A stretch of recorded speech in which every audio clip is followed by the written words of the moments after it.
This is a shocker. I'm reviewing a multiplayer-only game for once. I think. I don't know if fighting games count because they have arcade mode, single players, but whatever. Whenever I tried reviewing part of a multiplayer game and a single player game, it never really worked out for me. But I think this time, it has to. So many games have come out recently. This is the third-person shooter that I've reviewed in a row, and the fourth game that I reviewed that came out in 2016. I'm including Rise of the Tomb Raider's PC version, which is kind of a cheat since the Xbox One version came out in November last year. I think 2016 is turning out to be a really good year for games. A lot of good stuff is coming out. Now, I was really wary about buying Overwatch because I could not get into Team Fortress 2 at all. And I was never really into playing the multiplayer portions of the Halo games or anything like that. And while the game was $40 if you bought it directly through Blizzard for PC, I had unused credit at a GameStop, and I got the Origins Edition since the cost was offset with the credit. I really had to take a gamble on this game because there was no trading it in since it's a PC game. So did I get my money's worth? Well, let's save that for the end. There was so much hype for this game. Probably the most hype I've ever seen for a game that's a new intellectual property. While most games are hyped up by their own company, like how Ubisoft was pushing the hell out of Watch Dogs, Overwatch's hype was really community-driven, much like Undertale's. My friend Gus seems to be really into the game as he talked about it a lot on Facebook. I kept seeing it everywhere. Everyone was talking about it. I was asked about reviewing it, so I gave in. After Blizzard canceled their MMORPG in development called Titan, they repurposed the team, cutting it into a much smaller group and decided to make a game that was a team-based first-person shooter. They took assets from Titan and incorporated them into the game. Tracer was the first hero character made that had a similar time manipulation mechanics to a character from Titan, and was used to test the core mechanics. After that, they made Widowmaker, Reaper, and Reinhardt. They then polished it up and actually considered releasing the game with a small character lineup, but decided to take 2 more years to add in more characters to the roster. The game is very colorful and looks great. I really like the cartoonish look of all the characters. It's nice to see that they chose this route instead of trying that gritty realism, ignoring that market-tested bullshit that EA did with Fuse, a game that had a more cartoon look to it, but EA forced Insomniac to change the style because they didn't think anyone would like a stylized look. All the characters look great.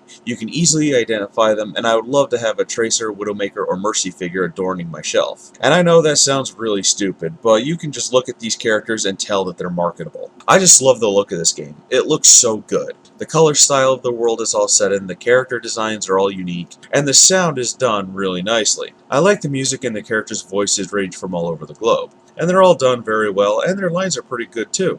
Some characters even have banter between them, like Tracer and Widowmaker. I forget what Tracer says, but Widowmaker says an annoyance, referring to Tracer. Now, throughout this review, you're probably going to be seeing a lot of Tracer, Widowmaker, and Mercy.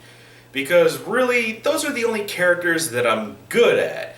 And that might say quite a bit about my skill at this game. There's 4 types of characters that you can select from: offense, defense, tank, and support. Offense characters favor mobility and firepower. Tracer can blink around, Pharah can fly a short distance, and Reaper can teleport with a high damage output. Defense characters are meant to act as blockers. Widowmaker and Hanzo are snipers, Hanzo seeming to be more offensive while Widowmaker is more supportive. There's characters like Bastion who can essentially be a turret and mow enemies down with little issue, and Mei who can create walls of ice to slow them down. There's tanks that have high amounts of health, like D.Va and Reinhardt can block enemy fire, or Roadhog that seems to be a more offensive tank. Finally, there's support. They can heal and offer buffs like Lucio can increase your speed and Mercy can increase your damage, or Zenyatta can heal and inflict debuffs on enemies, and that's just a small sample of the characters that are available. Each character has their own way of attacking and their own abilities. Some have a primary and secondary type of attack. Others only have a primary fire. For example, Widowmaker's primary fire is that her gun acts like an assault rifle, but her secondary fire transforms the assault rifle into a sniper rifle. Tracer, on the other hand, only has a primary fire of her rapid-fire pistols. All the characters' abilities are tied to either the left shift or E keys. Each character has an ultimate ability as well that's toggled to Q. It charges slowly over time or more quickly the more damage you do and other players you kill. Most ultimates do damage. Others are more supportive, like Widowmaker's Recon Visor that allows you to see through walls, or Mercy's Resurrection to revive fallen teammates before they appear in the respawn room. There's 3 game modes: Assault, Escort, and Control. Assault has the attacking team try to capture 2 control points before time runs out, and the defending team has to stop them. Escort has the attacking team move a payload along the track while the defending team tries to stop them before time runs out. Reaching a checkpoint increases the amount of time you have to escort or defend. Control has 2 teams fight for control of a certain area. This mode is based on a 2 out of 3 match. You can play these game modes against other players or against AI-controlled opponents. So there's only 3 game modes available at time of writing. They said that more are on the way along with more characters coming. I wish that there were more game modes available. I think Capture the Flag would have been fun, or an every man for themselves type of mode. More maps would have been nice too, but I know more are coming. I'll admit that I'm not that good at games like this.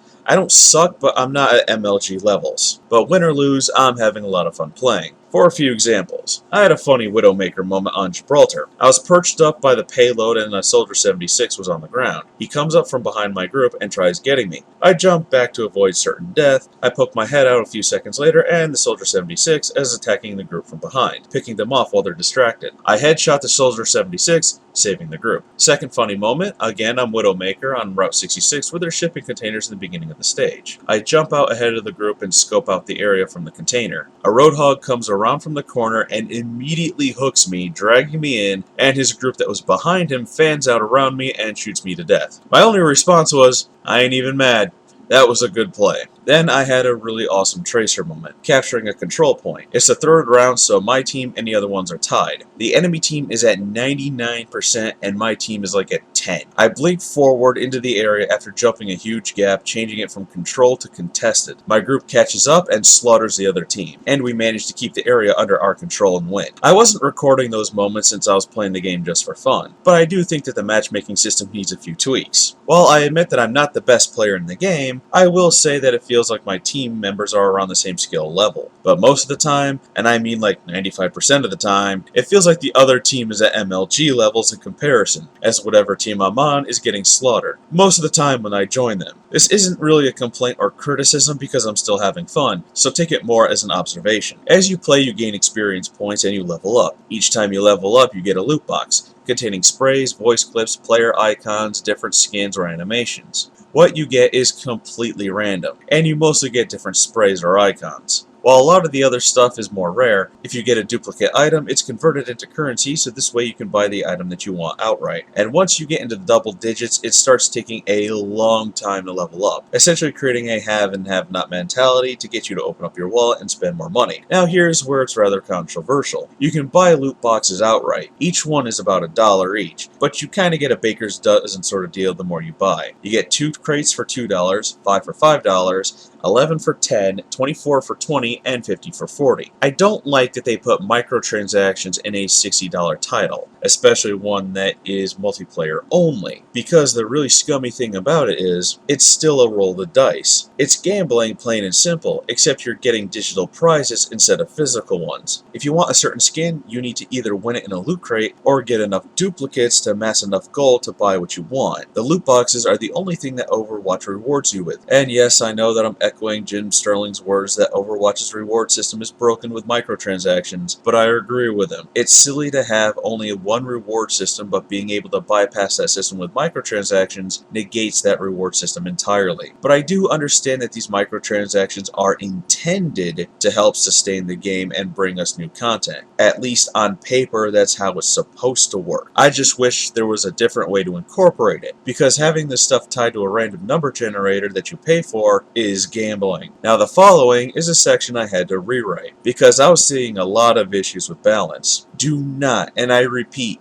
do not take what I'm about to say about balance as the gospel truth. I'm going to put a lot of emphasis on past tense words until I say at time of writing. Also, the following is not criticism. It's just things I observed, of which any conclusion drawn from it is just based upon those observations. Yours may very well be different. When it came to play the game, if someone on the team was Bastion, that person would get it almost guaranteed. Or if someone was using Hanzo or Reaper and they activated their ultimate. I didn't see Diva, Roadhog, Tracer, Widowmaker, or any other character get play of the game for a long time. time, but I did see Soldier 76 start to creep up a few times. But it was always Bastion, Hanzo, and Reaper in that order from most to least often. Now that's just what I was seeing. You may have been seeing something different if you played the game, but let's compare notes in the comments, shall we? So far, out of everyone I asked that played the game, the top two that popped up the most was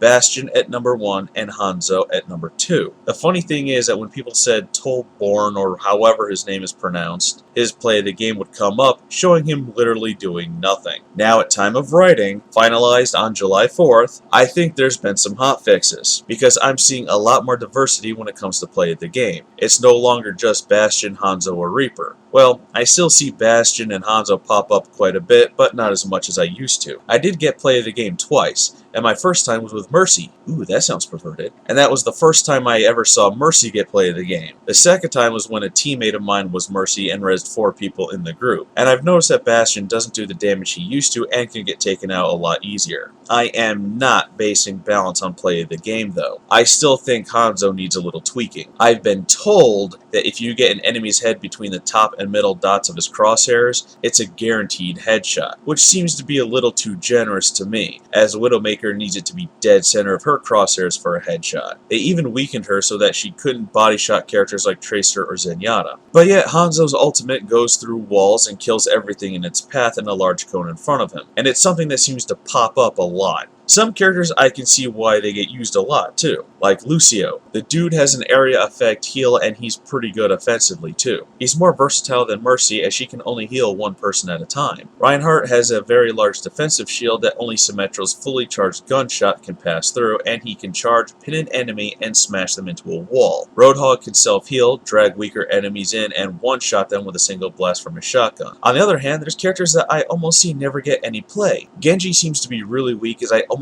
never see anyone play as him, and I never see people play Zenyatta or Zarya. If you play in versus AI games, you see them all the time. Symetra is also a rarely seen character. I'm not sure why, but I think she's one of those high risk, high reward type of characters. And I don't see Winston a lot either, which is kinda odd since he shows up a lot in the promotional stuff. So really the only character I think needs a nerf is Hanzo, and Junkrat could use a bit of a nerf too, because the first time I played him, oh wow, I felt like I was doing way more damage than I should have been allowed to. But a lot of other characters could use some buffs. I don't think that McCree or Widowmaker needed to be nerfed, but some of the other characters who don't get used that much could use some buffs if they're not that good, and that's why people don't play them as much. But again, that's just from my observations. Yours are bound to be different. And I know that after I finalize this review and posted it, there's going to be some patches and hotfixes. So all this could change. Some of the maps seem to have design issues though, like Temple of Anubis. If you're on the attacking team, the defending team can get pushed all the way back to the spawn point because of the 2 narrow doorways, resulting in what seems to be a 2 out of 3 chance of the attacking team losing. Because if the attacking team sucks, they're going to lose. But if both teams are equally skilled, then it's just a deadlock resulting in a loss for the attacking team. It feels like to win on that map, the defending team just has to be less skilled.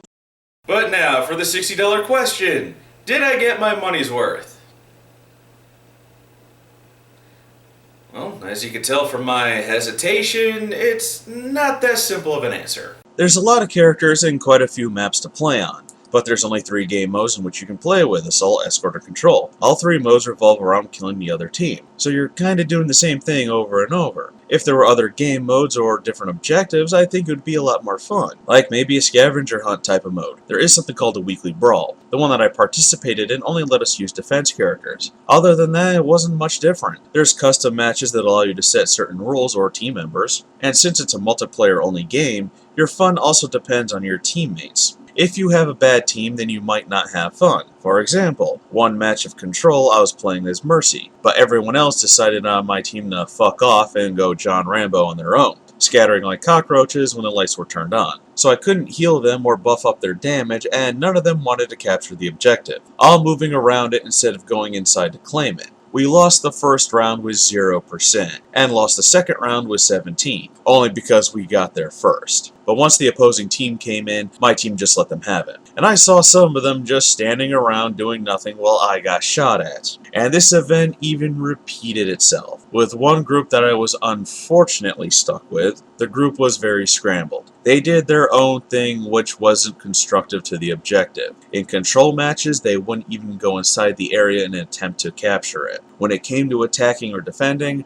whatever it was they were doing wasn't working. While on the other team, who was very coordinated, wiped the floor with us. The person healing was extremely frustrated because everyone scattered and he or she couldn't heal anyone, except for me since I was playing as Widowmaker and knew where to hide. And that was the person who rezzed 4 of our group members and got play of the game with Mercy. And this goes back to the matchmaking system. I'm not sure how the system works. They say that it's supposed to grab people around your skill level, but I highly doubt that. Because while I admit I'm not the best, I've seen some people in a group just try and go solo, acting like it's a Call of Duty game where it's just a free-for-all and it's all for personal glory, not teamwork, flat out refusing to complete the objective, instead going for a high kill count. Well, guess what, nipple nuts? Your kill count doesn't matter if your team lost. And one final example. I was in a group on Route 66. We had to escort the payload. The Reinhardt was awesome, and not to brag, but I could be a damn good Mercy. She's probably my best character. But there was a Pharah and Soldier 76 who would not advance from the spawn point. Well, the Reinhardt and the other 2 group members got up to the gas station and they got stuck there. I died and got sent back to the spawn point where the Pharah and 76 were. They were complaining about a Tracer who was camping that point. I tried to advance, but the Tracer kept getting at me. I'm Mercy. I'm not effective offensively. But the Pharah and 76 who could have taken on that Tracer wouldn't do anything even though I could buff them up and heal them. Because of their complaining, I finally uttered the words, "Get good." I've never said that to anyone until now.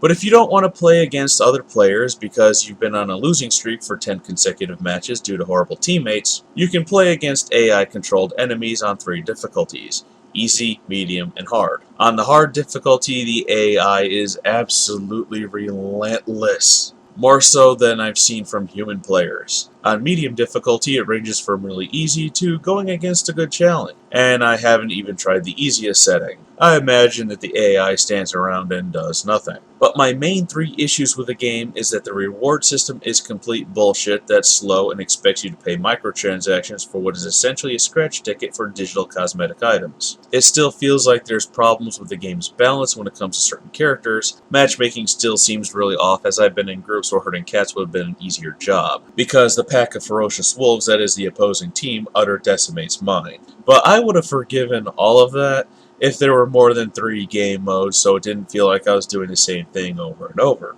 And while I want to say that I got my money's worth because I have a lot of fun with Overwatch and I really enjoy playing it, deep down I feel that I overpaid due to there only being 3 game modes. I would have felt differently if I paid $40 for the standard edition. $60 for the Origins edition is way too much, because all that extra $20 you paid out for gets you is cosmetic things that might not even be worth it to you. I got Widowmaker's Noir skin, which I don't use and have only seen one other person use because it's ugly as hell. Bastion's Overgrowth skin, which I don't use and rarely see anyone else use. Tracer's Slipstream outfit, which I've only seen one person use, and there's 2 more. You get a special backing for Hearthstone cards, of which I rarely get to see. Mercy's Wings for a Diablo 3 character, a game that I have but never play. A baby Winston pet in World of Warcraft. Player icons for games I don't play, but you get the point. It's just cosmetic digital shit. Stuff that has no tangible value. Finally, I would like to see more of the backstory of the world that Overwatch takes place in.